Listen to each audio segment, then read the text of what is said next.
حبر الامہ ہے اور ابن عم الرسول ہیں، اجازت دے دیں۔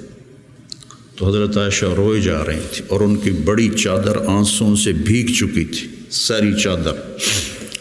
جب وہ آئے تو کہنے لگے اماں جان آپ کیوں رو رہی؟ آپ کے اور نبی کی ملاقات میں صرف اتنی دیر ہے کہ یہ جان نکلے اور آپ اللہ کے رسول کے پاس پہنچ جائیں۔ کہنے لگے عبداللہ مجھے دھوکہ نہ دے، کاش میری ماں نے مجھے جنا ہی نہ ہوتا، مجھے بہلاوا نہ دے، مجھے دھوکہ نہ دے۔ اور اللہ کے نبی نے کہا تھا یا عائشہ انہو لیہون علی الموت ان اریتکی زوجتی فی الجنہ، عائشہ مجھے مرنا آسان ہو گیا ہے کہ مجھے پتہ چلا ہے تو جنت میں میری بیوی ہے۔ اور وہ رو رہی تھی۔ تو میرے عزیزو اپنی ذات کو نہ بھولو، اپنی ذات کو سامنے رکھو گے تو آپ ترقی کرو گے، اپنی ذات کو بھلا دو گے اور عیب پکڑتے پکڑتے، کمیاں پکڑتے پکڑتے آپ کو اپنا آپ بھول جائے گا۔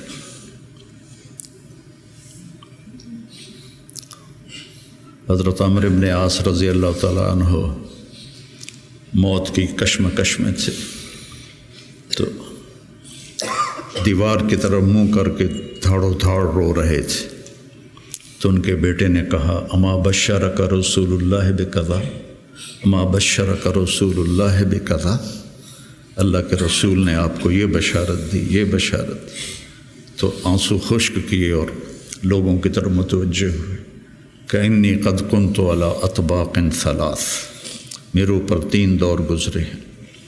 ایک تھا جب میں کافر تھا، اگر میں اس وقت مر جاتا تو سیدھا جہنم میں جاتا، پھر اللہ نے مجھے ہدایت دی، میں ایمان لایا اور میں نے ساری زندگی اللہ کے نبی کو آنکھ بھر کے نہیں دیکھا حیا کی وجہ سے۔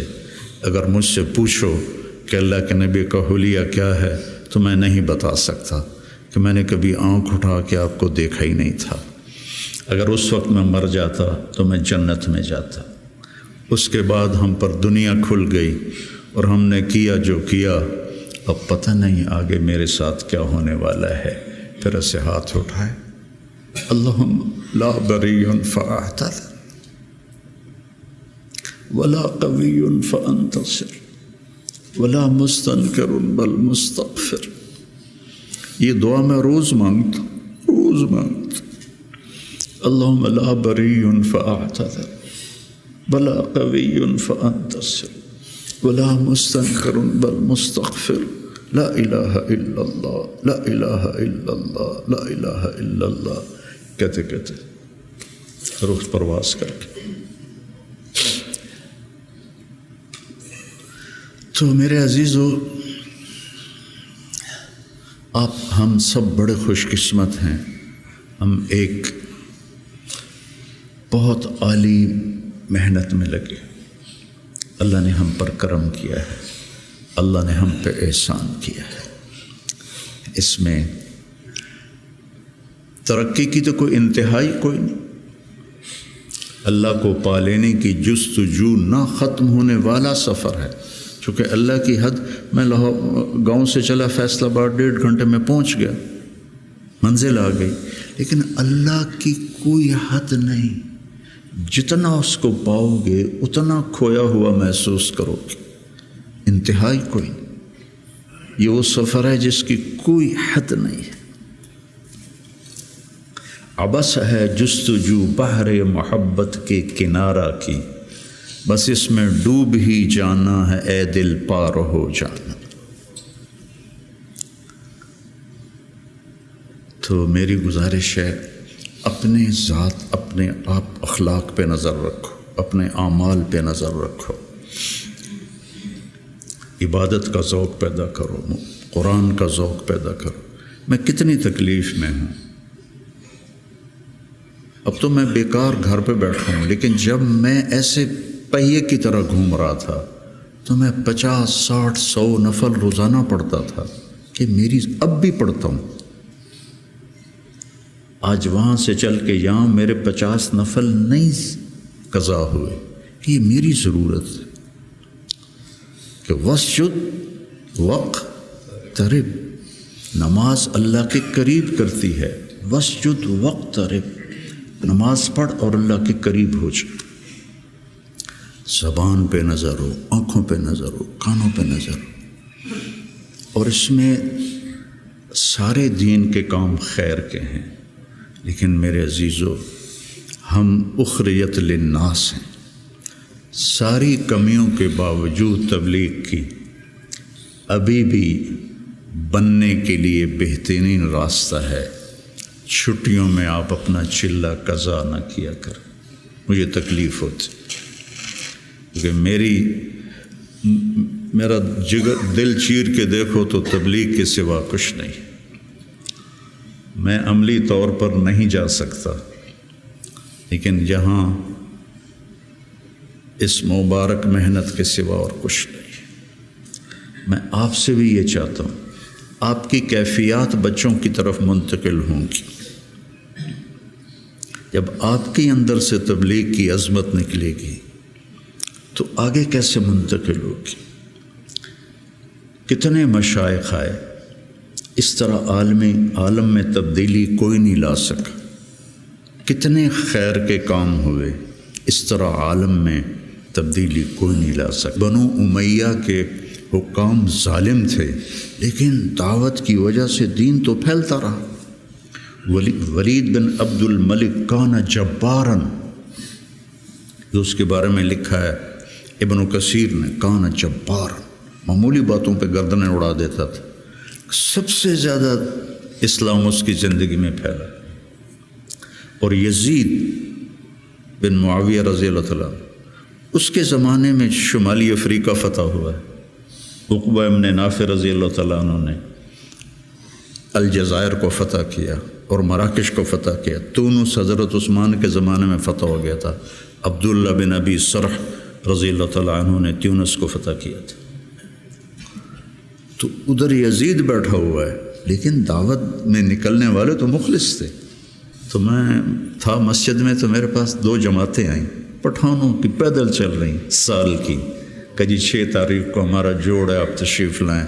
میں کہا یار میں تو فیصل آباد جا رہا ہوں، اگلے جوڑ میں آ جاؤں گا۔ کوئی تحریک، کوئی پیر، کوئی بزرگ اپنے مریدوں کو یہاں تک نہیں لا سکا کہ سال کے لیے پیدل چلے جائیں۔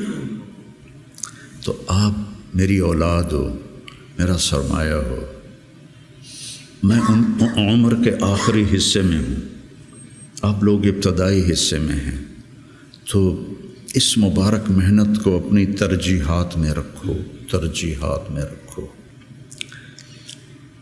میں نے کبھی چلہ نہیں قضا کیا تھا، ایک آدھ چلہ میرا بیماری کی وجہ سے قضا ہوا، اور اب 4-5 چلے سر درد اور کچھ اور عوارض لاحق ہو گئے، ورنہ میں جو بھی ہوتا تھا میں چلہ نہیں چھوڑتا تھا کہ میری ضرورت مجھے کرنا ہے، عام انسانوں کی طرح زندگی گزارو اور اپنے اللہ کو اپنے سامنے رکھ کے چلو، تو انشاءاللہ اللہ آپ کو ترقی دے گا، اللہ آپ کو بلندیاں دے گا۔ ہماری تو شام ہونے والی ہے، آپ لوگوں کی سویر ہے، ہمارے لیے صدقہ جاریہ بنو، ہماری قبروں کی ٹھنڈک کا ذریعہ بنو۔ اور میں مدارس ایک خاص مقصد کے تحت میں نے مدارس بنائے، نہ کوئی کمی ہے مدارس کی، علماء کی کوئی کمی ہے، ایک اخلاق والی نسل تیار، ایک قرآن سے شغف والی نسل تیار، عربیت ان کا خاصہ ہو، قرآن ہو، سیرت ہو، عربیت ہو، اور اچھے اخلاق ہو، اور تبلیغ کا جذبہ ہو، دنیا میں پھرنے کا جذبہ ہو۔ تو اللہ تعالیٰ ان کو دیکھو، آج میں نے جب شروع کیا تھا تو اتنی تنقید سنی، گالیاں تک، اور اب رائمنڈ میں اعلان ہوتا ہے حسنین کے علماء کی طرح، یہ میرے لیے شرف ہے، حسنین کے علماء کی طرح، کتنی بڑی میرے لیے یہ اعلیٰ درجے کی بات۔ آپ سب کے لیے۔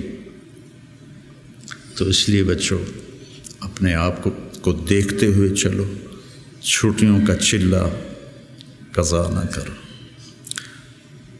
مولانا احسان صاحب ایک دفعہ چھٹیوں میں چلے گئے ساؤتھ افریقہ، وہاں شیخ اب مولانا زکریا صاحب وہاں گئے ہوئے تھے، تو انہوں نے چھٹیاں ان کے پاس گزاری، واپس آ کے چلہ لگایا، واپس آ کے چلہ لگایا۔ میں رائمنڈ میں اس وقت پڑھتا تھا، انہوں نے اس کو کافی نہیں سمجھا۔ تو اپنے بننے کے اسباب میں سستی نہ کرو، ٹھیک ہے نا؟ دی جا ایام کی تلخی کو بھی ہنس کے ناصر، غم کو سہنے میں بھی قدرت نے مزہ رکھا۔